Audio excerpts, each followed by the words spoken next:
from day one. Bima qaddama, the first thing you did until the last thing you did before you left the world. Almighty Allah says you'll be given the news, accurate information about everything.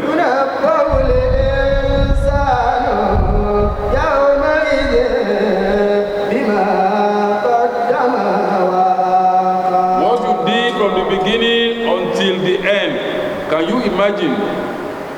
Can you imagine that even today, only today, if you are to be asked, can you tell us exactly all what you have done since you woke up this morning? This morning, tell us everything, detail of everything you have done, no matter how big, no matter how small. Not many people will remember. Mushkida? Not many people will remember what you have done. It will be difficult for you to remember everything. But Almighty Allah says on that day, what you have done right from the day you were born until the day you died, Almighty Allah says, you will be informed of, you will see it, you will be informed of everything you have done.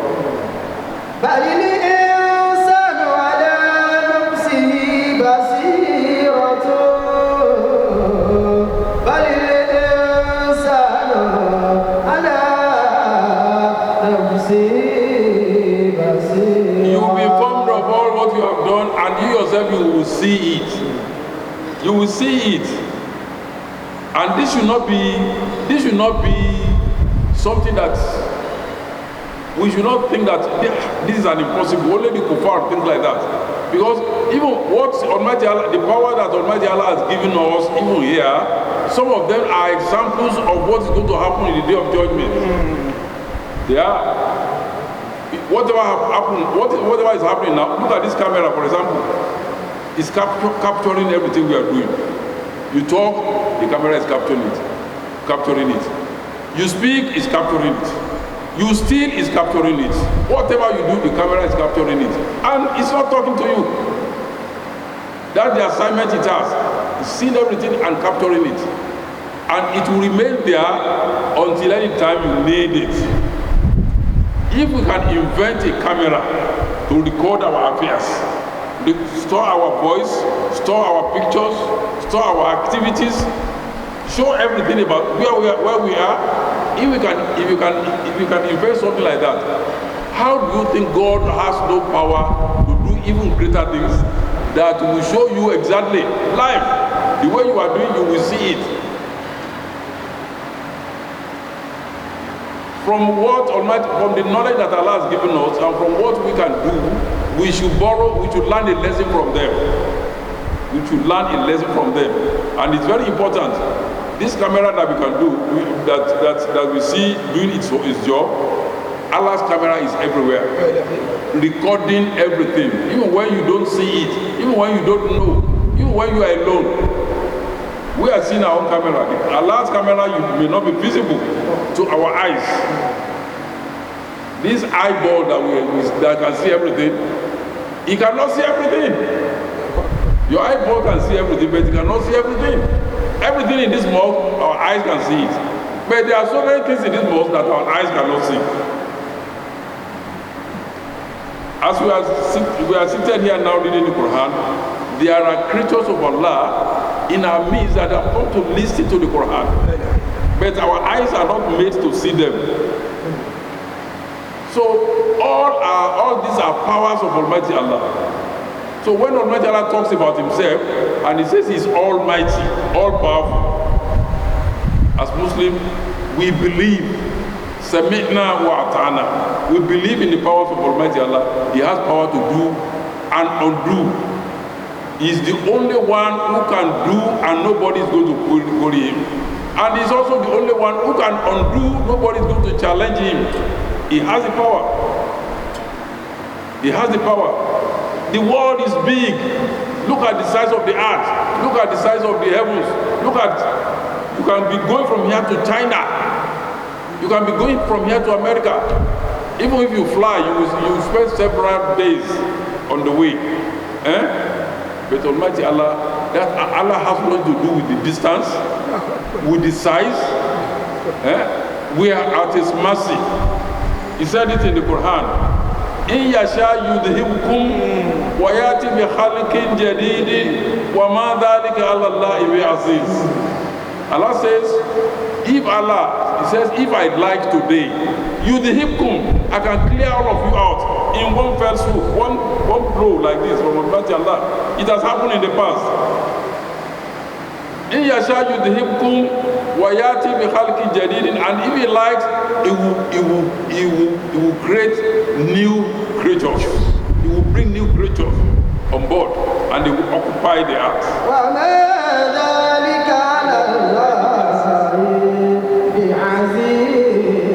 That is great.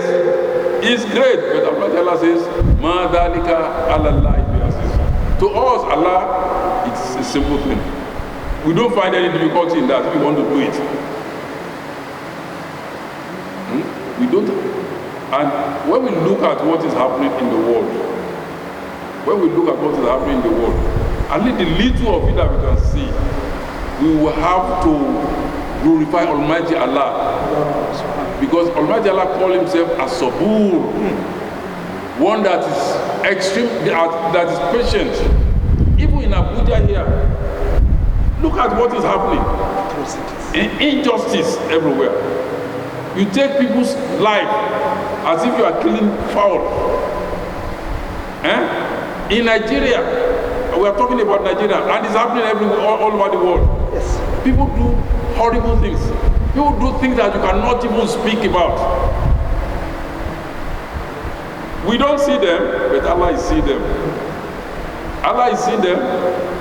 Look at some of this kidnapping and killing that we are experiencing in Nigeria. These are human beings like you and me. A great number of them are Muslims. Look at the one that happened in Kwara State, and is it Kebbi? Look at that. You just slaughter human beings just like that. And the God that created you created them, and He sees what you are doing. So if Almighty Allah, if it were mad, if you were to be so, if somebody else were to be in control, the world would have disappeared. Yes, things would have gone haywire. Nobody would remain there. But Almighty Allah keep forgiving us and keep giving us chances to make amends, to be good, to follow Allah. But whatever we do, one thing that is certain to all of us is that even if you are doing all these things and you are going scot-free, you are killing every day, nobody catches you. You have a way of perfecting your something and nobody will know, and you continue to kill. One thing you should know that one day, if you are not killed, you will die. You will die. When you die, where do you go to? One day you will die, and when you die, that's what Allah is telling us here, that on that day,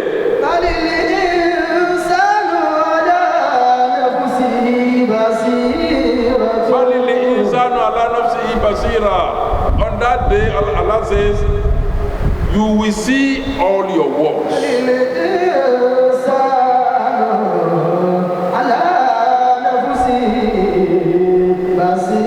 Almighty Allah says, you will see all your work on that day, and there shall be no denial.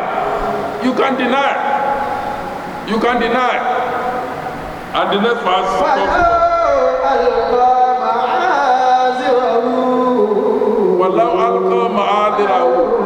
you know, in this world,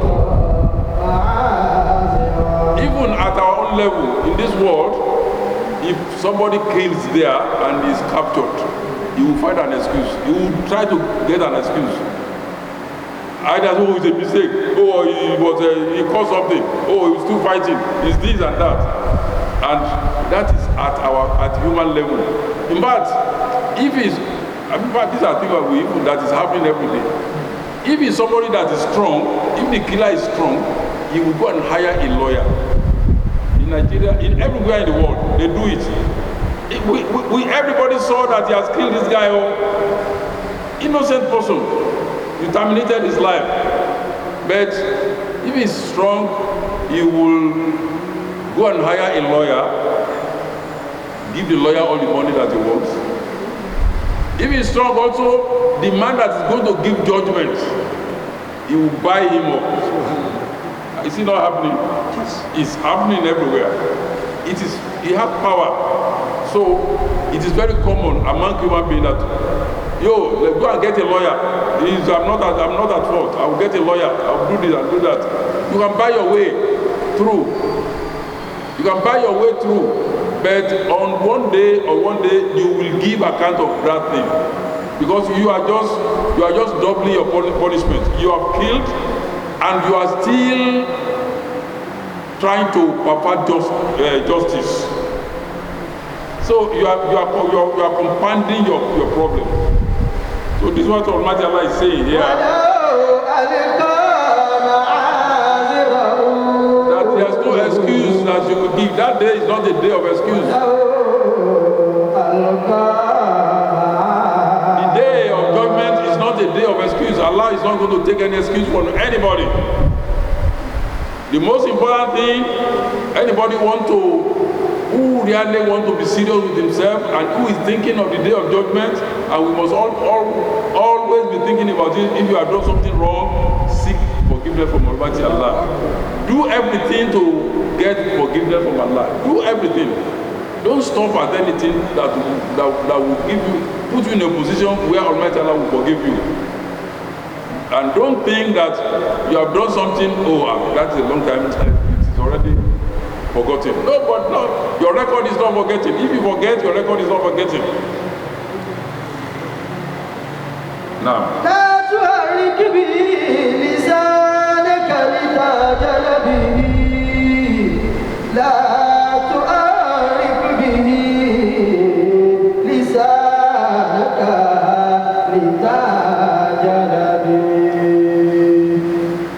We have been talking about the day of judgment.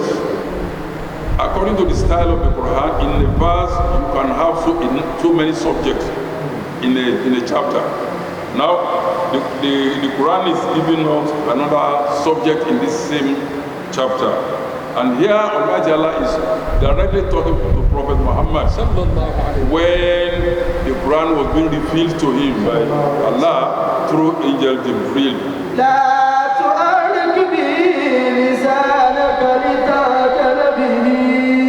Let me give you a short background of this verse. Sayyidina Muhammad was an illiterate. You know what illiterate means? He never went to school. He never learned anything. He couldn't read. He couldn't write. That was he at that beginning. Until when Almighty Allah sent Angel Jibril to him to go and teach him. And of course we read that verse sometimes not long ago, where the Angel Jibril came to him in that cave and he said, Ikra.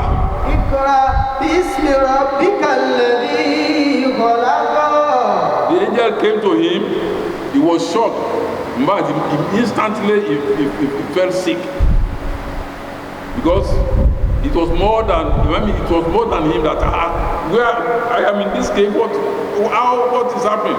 And of course when an angel visits a human being, the atmosphere is different. So he was telling him, Ikra. And Sayyidina Muhammad, out of great fear, he was saying, Ma anna biqari'in. I'm not learned, I cannot read. What am I reading? I cannot read anything. What am I going to read? I can't read anything. Until the angel now says, Ikra bi ismi rabbika alladhi khalaq. Ikra bi ismi rabbika alladhi khalaq. The angel now told him that, take it easy. Ikra, read bi ismi rabbika, in the name of your Lord who created you. This reading is different. It's not like the one you are talking about. Read in the name of your Lord who created. And that was the beginning of Sayyidina Muhammad receiving the Quran.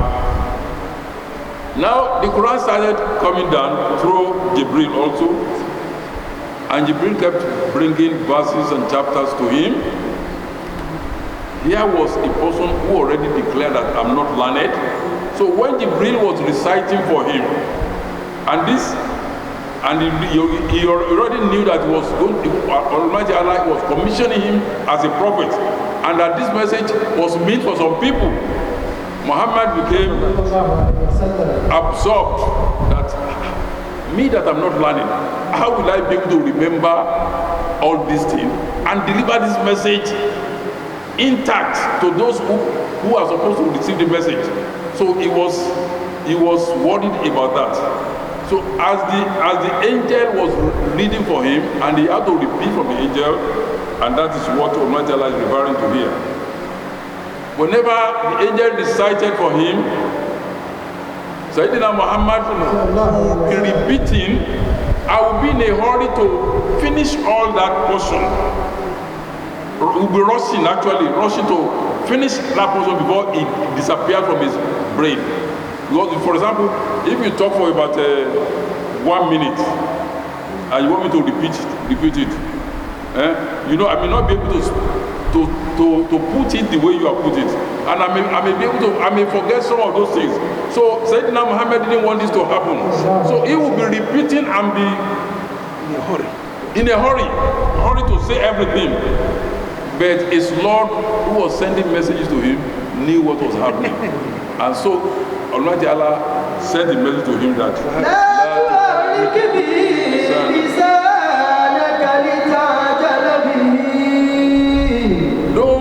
don't rush to in your expression. Don't rush in saying everything. Don't be in a rush to make sure that you have to say everything. The way you are expressing it, you are rushing, but don't rush. Do not rush.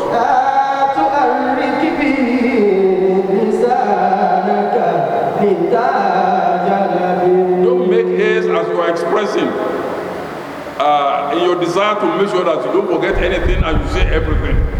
Allah said no.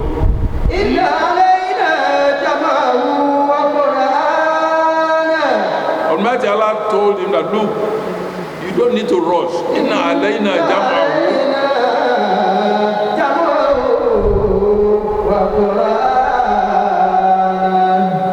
Inna alayna jam'ahu.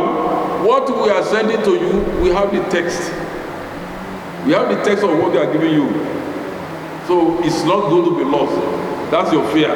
We have the text and you are going to have it. Jam'ahu wa Qur'anahu.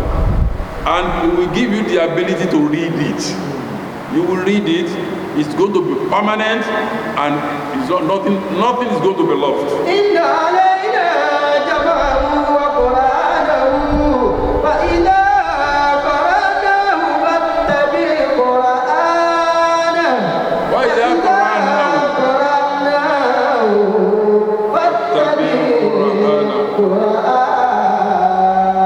By the time it's being read to you, just follow what they are reading.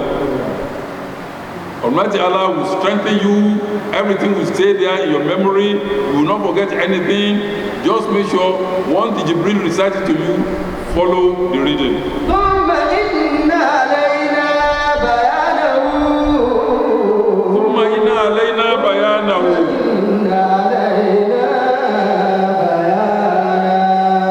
It is its explanation and the meaning of what is being revealed to you all are with us. We have the full explanation of our message that we are sending to you. So you will get it clear. Almighty Allah will inspire you. You will get it clear. Nothing will be lost.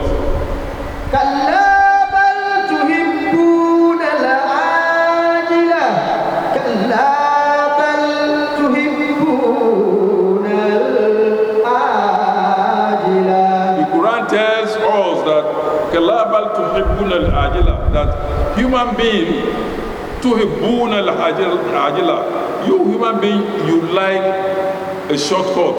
You like something that will happen now.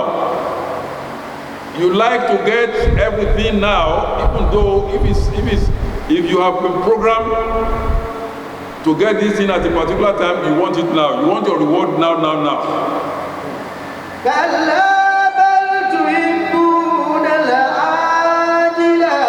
We said, we compared this verse to those who